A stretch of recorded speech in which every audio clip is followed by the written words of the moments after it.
Good morning friends, welcome again. आज बात करेंगे एएसओ टेस्ट के बारे में। एएसओ टेस्ट क्या होता है, इसका क्या मतलब है, किन कंडीशन को देखने के लिए कराया जाता है, नॉर्मली ब्लड में कितना होना चाहिए और अगर बढ़ा हुआ है तो इसका क्या मतलब होता है। इसका फुल फॉर्म होता है एंटी स्ट्रेप्टोलिसिन एंटीबॉडी टेस्ट। इस बेसिकली ये शरीर में स्ट्रेप्टोकाकस का इन्फेक्शन हुआ है कि नहीं उसको देखने के लिए कराया जाता है। अब स्ट्रेप्टोकाकस क्या होता है, एक बैक्टीरिया है जो कि गले में इन्फेक्शन कराता है और स्किन में इन्फेक्शन कराता है। और जब ये इन्फेक्शन होता है तो कुछ लोगों में जो इसके अगेंस्ट में एंटीबॉडी बनती है, एंटी स्ट्रेप्टोलिसिन एंटीबॉडी बनती है। ये एंटीबॉडी हार्ट के अंदर और किडनी के अंदर जाके डैमेज कराती है। सारे मरीजों में नहीं होगा लेकिन कुछ मरीजों में ऐसा हो सकता है। तो एएसओ जो टाइटर कराया जाता है उसका जो मेन एम यही होता है कि ये अक्यूट रूमेटिक फीवर, हार्ट की बीमारी, अक्यूट ग्लोमेरुलोनेफ्राइटिस, किडनी की बीमारी और बैक्टीरियल एंडोकार्डाइटिस। बैक्टीरियल एंडोकार्डाइटिस किसी व्यक्ति को हो गया है कि नहीं उसके लिए मदद करता है। ये टेस्ट के साथ में पेशेंट के कैसे लक्षण आ रहे हैं और दूसरे भी जांच के आधार पे ये डिसाइड किया जाता है कि रूमेटिक फीवर है कि ग्लोमेरुलोनेफ्राइटिस है कि नहीं।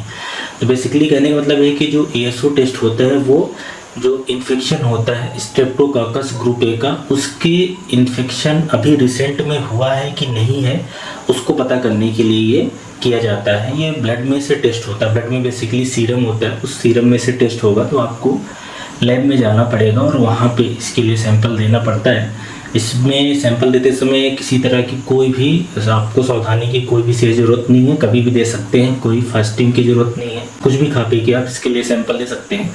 अब इसमें जो एएसओ टाइटर मिलता है उसमें जो हम लोग स्ट्रेप्टोकाकस इन्फेक्शन देखने के लिए करते हैं, इसका इंपॉर्टेंस क्या है, शरीर में क्यों देखा जाता है या डॉक्टर्स क्यों देखते हैं। तो होता क्या है कि जैसे किसी की इन्फेक्शन हुआ स्किन में या गले में इन्फेक्शन हुआ और एंटी स्ट्रेप्टोलिसिन एंटीबॉडी बन गई और आपने अगर उसका ट्रीटमेंट नहीं किया तो हार्ट और किडनी में जाके ये एंटीबॉडी डैमेज करती है। इसलिए ये देखना जरूरी रहता है क्योंकि अगर किसी के शरीर में एंटी स्ट्रेप्टोलिसिन एंटीबॉडी बन गई है तो फिर ट्रीटमेंट देना पड़ता है।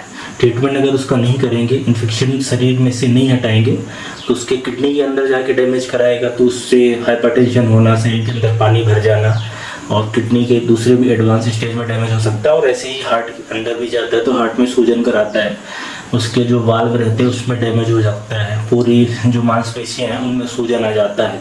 तो इस तरीके से ये दिक्कत कराता है। अब अगर इसके ब्लड में नॉर्मल वैल्यू की बात करें कि हमने जो सीरम एएसओ टाइटर करना है वो कितना नॉर्मली होना चाहिए, तो 12 साल से कम के बच्चों के लिए ये 150 इंटरनेशनल यूनिट पर ml होना चाहिए। लेकिन जो एडल्ट हैं 12 साल से ज़्यादा हैं उनके लिए 200 इंटरनेशनल यूनिट पर ml से ज़्यादा होना चाहिए।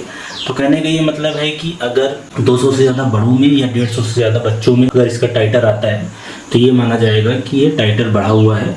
अब अगर किसी ने जांच कराई और वो नॉर्मल निकली, मतलब लेस दैन 150 बच्चों के लिए और 200 से कम बड़ों के लिए, तो इसका मतलब है कि उनको अभी स्ट्रेप्टोकाकस का इन्फेक्शन नहीं हुआ, मतलब कि ठीक बात है। अगर टाइटर नहीं है, आपके रिजल्ट में टाइटर नहीं है तो अच्छी बात है। अगर ये टाइटर बढ़ा हुआ है, आपने जांच कराया और 200 से ज़्यादा आ गया, एडल्ट में 200 ज़्यादा है, बच्चों में 150 से ज़्यादा आ गया, तो इसका मतलब है कि रिसेंट में स्ट्रेप्टोकाकस का इन्फेक्शन है वो चल रहा है या तो पुराना भी इन्फेक्शन है, बेसिकली अभी कंटिन्यू एक्टिव फेज में इन्फेक्शन चल रहा है। तो ऐसे मरीजों को फिर ट्रीटमेंट की ज़रूरत होगी।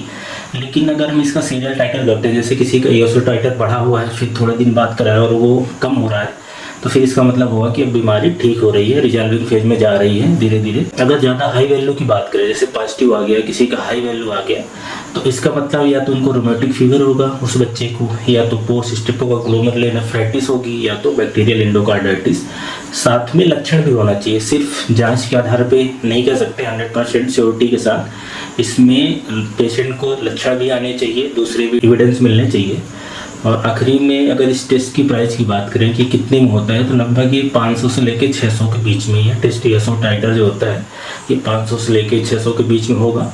जैसा कि मैंने बताया कि कई बार ऐसा होता है कि ये सारे इन्फेक्शन को नहीं डिटेक्ट कर पाता है, तो उसके लिए फिर एडिशनल टेस्ट भी होते हैं। जैसे अगर अक्यूट रूमेटिक फीवर की बात करें तो 15 से 20% केसेस में एएसओ टाइटर नहीं बढ़ा रहता है, तो उस केसेस में जो एडिशनल टेस्ट रिकमेंड करे जाते हैं कि दूसरे भी हम कर सकते हैं, उसमें एंटी डीएनएज टेस्ट है, एंटी हाइलुरोनाइडेज टेस्ट होता है, एंटी स्ट्रेप्टोजाइम टेस्ट होता है, कल्चर सेंसिटिविटी टेस्ट है, जो स्ट्रेप्टोकाकस बैक्टीरिया उसका कल्चर कर लिया, या रैपिड स्ट्रेप्टोकाकस एंटीजन टेस्ट भी उपलब्ध होता है।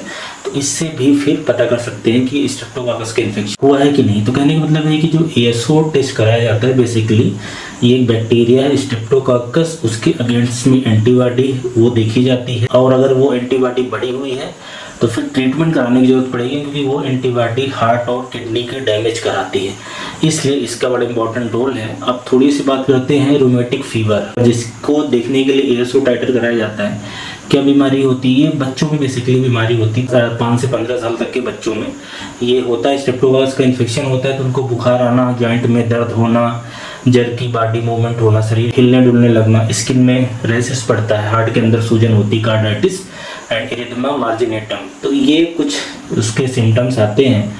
और अगर पोस्ट स्ट्रेप्टोकोकस ग्लोमेरुलोनेफ्राइटिस की बात करें कि जो किडनी में डैमेज होता है उसमें किस तरीके से लक्षण आते हैं, तो उसमें जो पेशेंट होता है उसके किडनी में डैमेज होने से शरीर में पानी भरने लगता है, तो एडिमा की दिक्कत होगी। और इसके अलावा ब्लड प्रेशर का बढ़ जाना, यूरिन का आउटपुट कम हो जाना, किडनी बेसिकली काम करना बंद कर देती है। तो ये दो प्रमुख बीमारियां या प्रमुख वजहें हैं जिनको देखने के लिए एएसओ ब्लड टेस्ट कराया जाता है। और जो एक्यूट रूमेटिक फीवर है, अगर वो एडवांस स्टेज में जाता है, ज़्यादा लंबे समय तक रूमेटिक फीवर रहता है, तो हार्ट के अंदर जो वाल्व होते हैं उसमें डैमेज होता है, उनमें डैमेज होगा, इन्फ्लेमेशन होगा, फिर स्कारिंग होगी और वो अपना काम करना बंद कर देते हैं। तो उस कंडीशन को हम लोग बोलते हैं रूमेटिक हार्ट डिजीज। तो ये कुछ बीमारियां हैं जिसको देखने के लिए एएसओ का ब्लड टेस्ट टाइटर कराया जाता है। तो अगर किसी को रिकमेंड किया गया है, लिखा गया है, तो इसका क्या मतलब है, नॉर्मली कितना होता है, बढ़ने का क्या मतलब है, आप समझ गए होंगे। तो जब भी आप टाइटर कराएंगे तो एक नॉर्मल रेंज होगी, अगर उसके नीचे है तो अच्छी बात है, अगर उसके ऊपर है तो फिर ट्रीटमेंट दिया जाएगा कि ये जो इन्फेक्शन है ये क्लियर हो जाए, नहीं तो आने वाले फ्यूचर में हार्ट एंड किडनी के ऊपर ये डैमेज कराएगा। तो एएसओ टेस्ट के बारे में आप समझ गए होंगे, ऐसी मैं उम्मीद करता हूँ। Thank you so much, bye bye.